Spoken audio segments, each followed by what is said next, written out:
I am going to start by reading you one of our, well, they're both writing competition submissions, as I've already said. This is going to be a little wholesome fic. It's called On Second Cousins, Secret Admirers, and Saunters.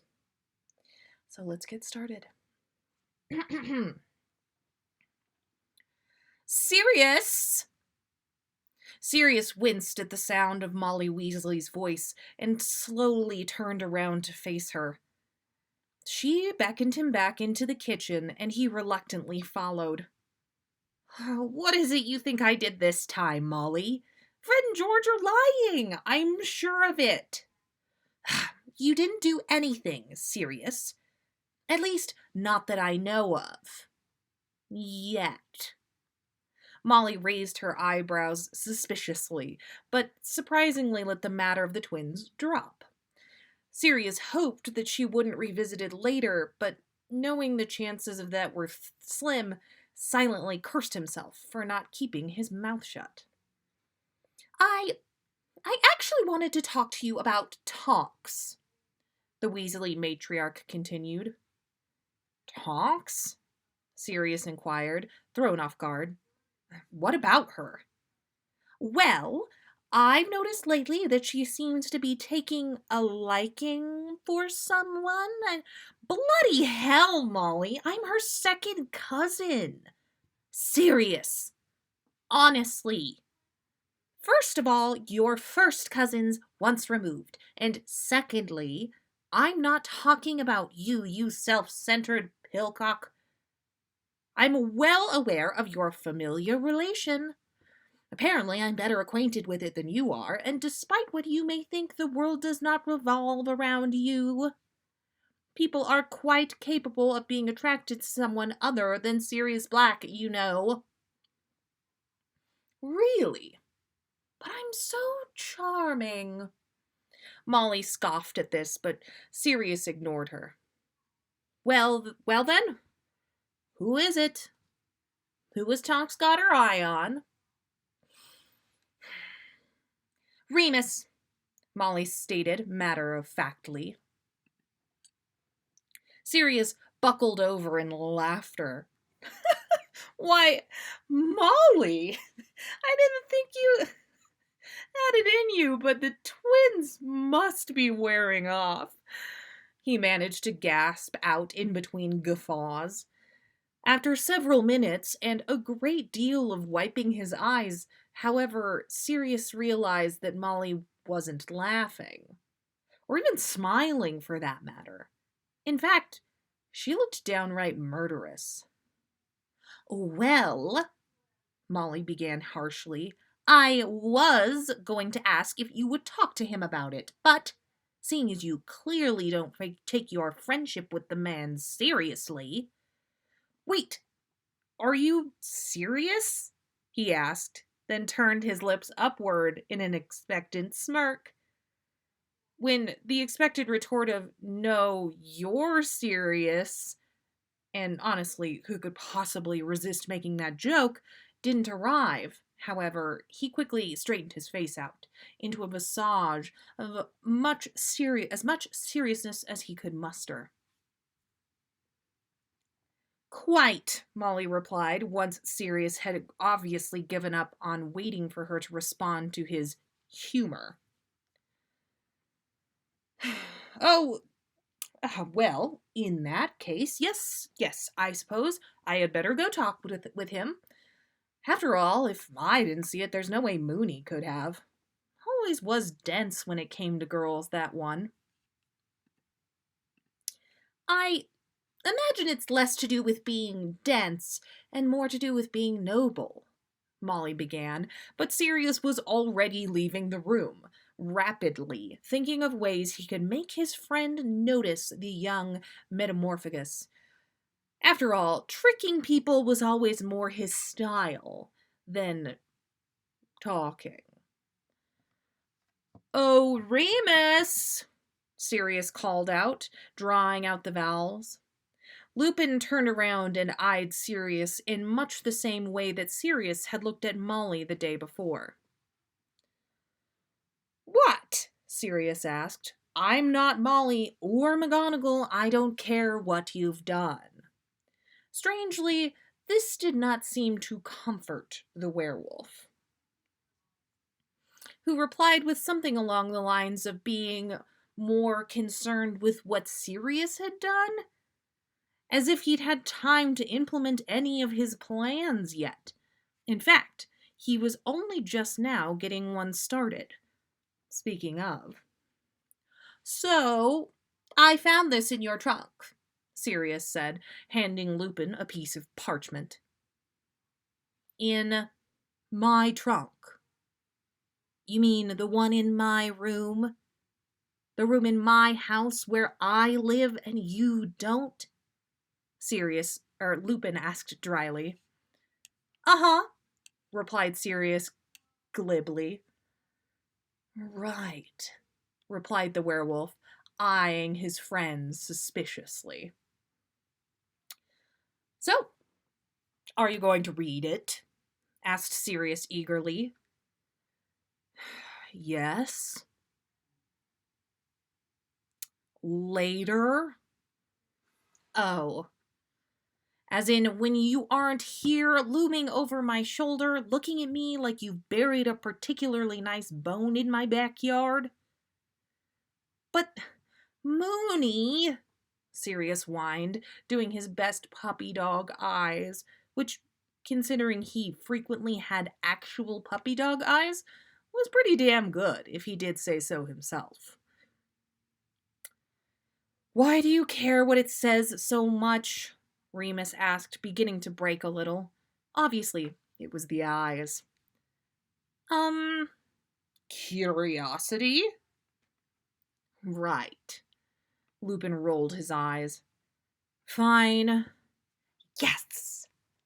Remus slowly unrolled the piece of parchment, scanned it quickly, rolled his eyes again, dropped the parchment, pointed his wand at it, muttered incendio, and began to walk away, as the note was quickly reduced to nothing but ash.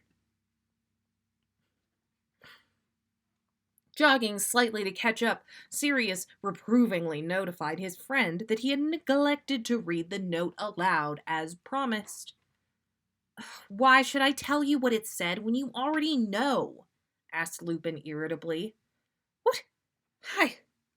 How dare you? How could I know what it said? Because you wrote it? You didn't even cast a handwriting charm to obscure the fact. Honestly, serious. A secret admirer? Really? I am far too old for that nonsense anymore, and you're far too old to be up to it.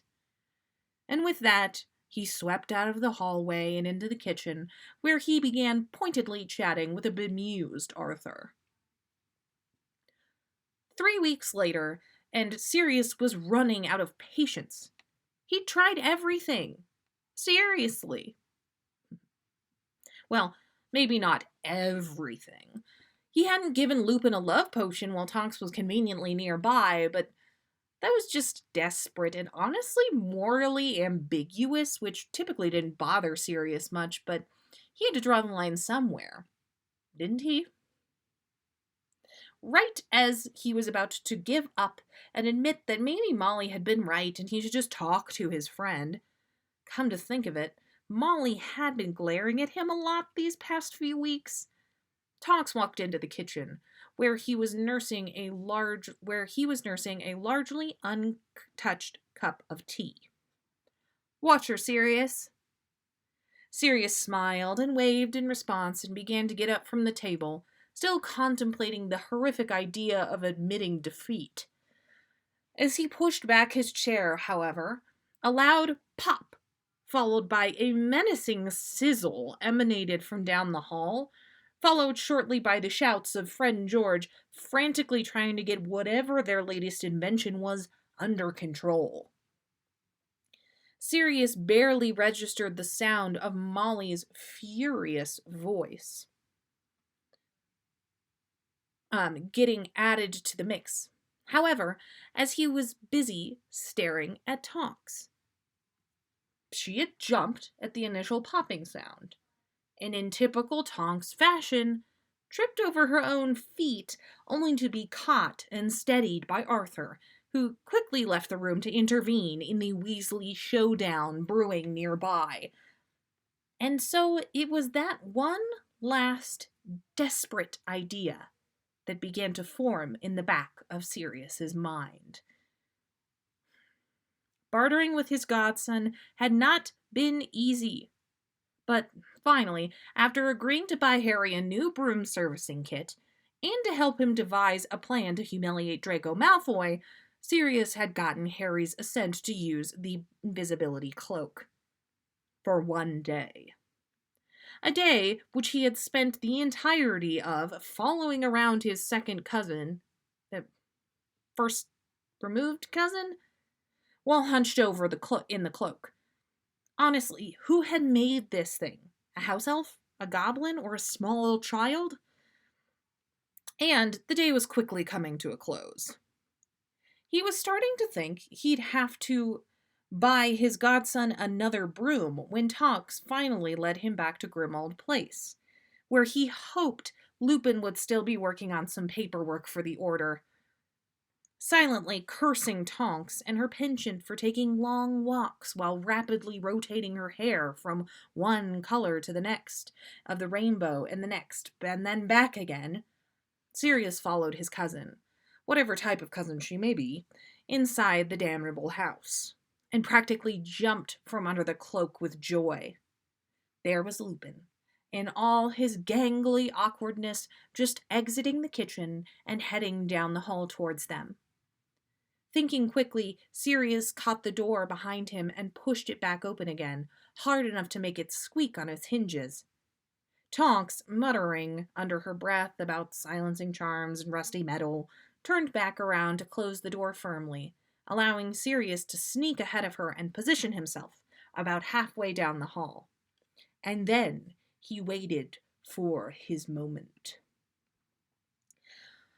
"Watcher Remus," Tonks said all too casually as she turned back around from the door and began to make her way down the hallway. Missing her forced casualness and lost in his own thoughts, as usual, Lupin merely smiled at her in response. Sirius rolled his eyes. The two were getting closer. Almost time now? And now! With that, Sirius stuck his foot out slightly, causing Tonks to trip over it just as she was about to pass Lupin. The idiot was still lost in his own thoughts, and noble woes, of course, and so didn't react in time to actually catch the stumbling witch, but rather simply be in the path of her descent. And so it was that Sirius looked on with glee as Tonks and Lupin hit the floor, the Metamorphogus lying atop the lanky wizard, their faces perfectly aligned and their lips nearly touching.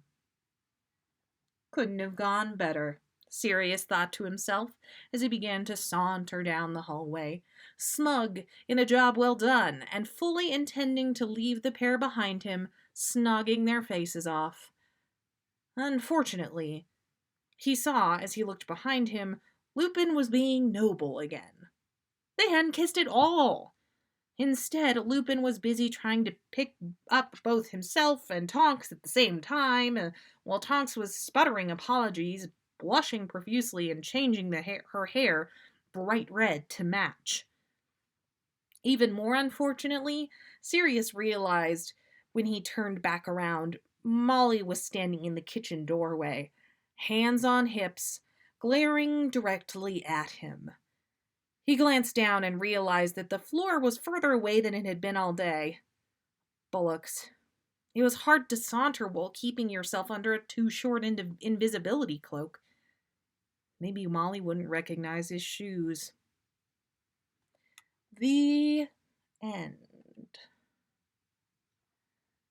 That was on Second Cousins, Secret Admirers, and Saunters. I love that story. It was from I know. I know there's no kiss in it and you're like, "Oh," but it's a very good portrayal in my mind of what Sirius would be like as sort of like a carefree prankster boy. Um and I like Molly in that story, and it was from our writing competition where we made everyone do a trip kiss.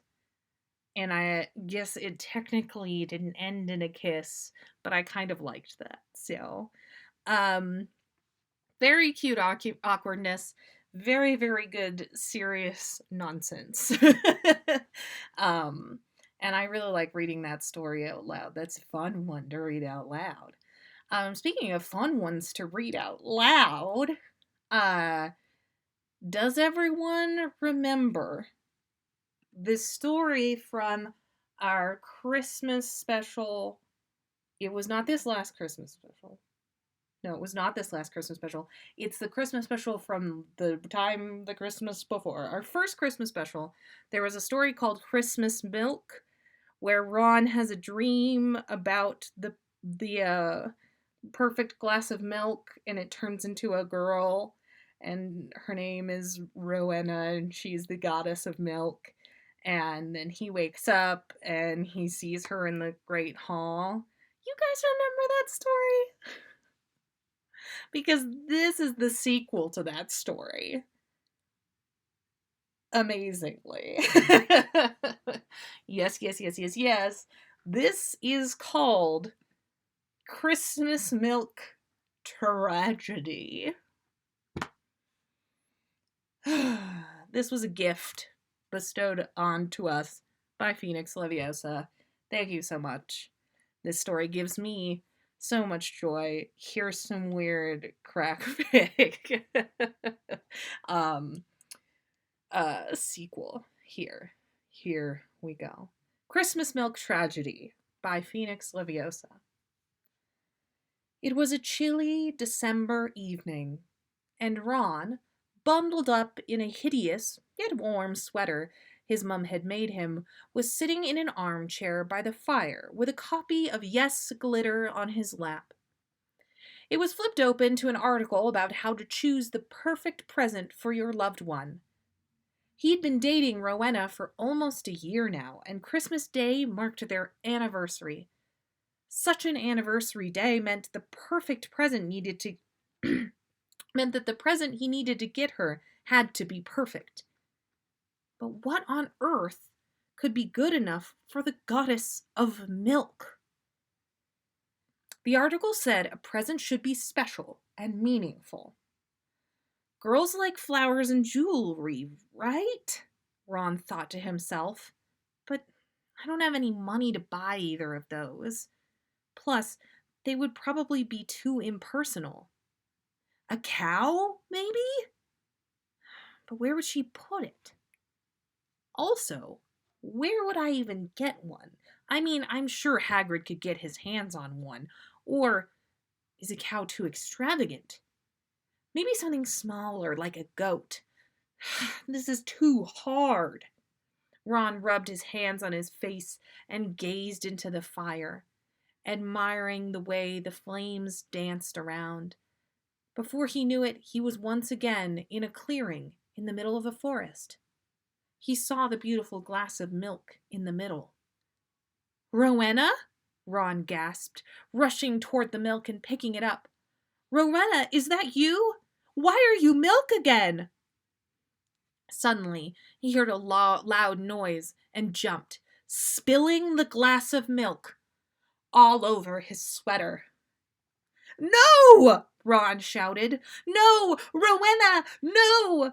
He started frantically taking off his sweater, intent on squeezing all the milk back into the glass.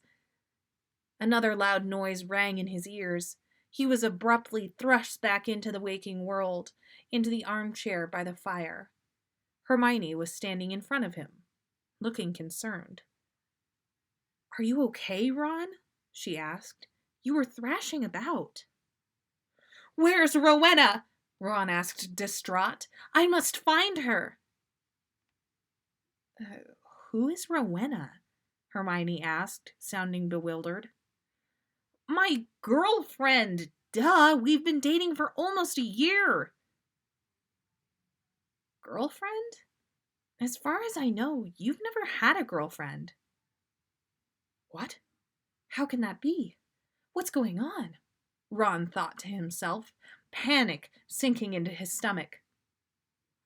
Don't worry, Ronald. I'm here with you, replied Rowena's voice from inside his head. I was absorbed into you. We are the deity of milk now. The end. Oh, man. This story is beautiful. It's a beautiful story of love.